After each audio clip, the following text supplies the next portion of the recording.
Dr. Paulino, no, kailan naman po dapat isagawa ang unang-unang eye check-up, no, para sa mga premature na sanggol?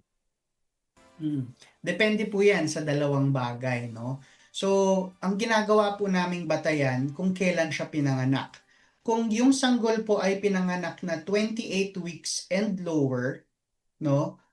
Dapat makita namin yung sanggol at 31 weeks or bago pauwiin. Kung ano pong mas mauuna sa dalawa. So, less than 31, yun ang pinakamaganda.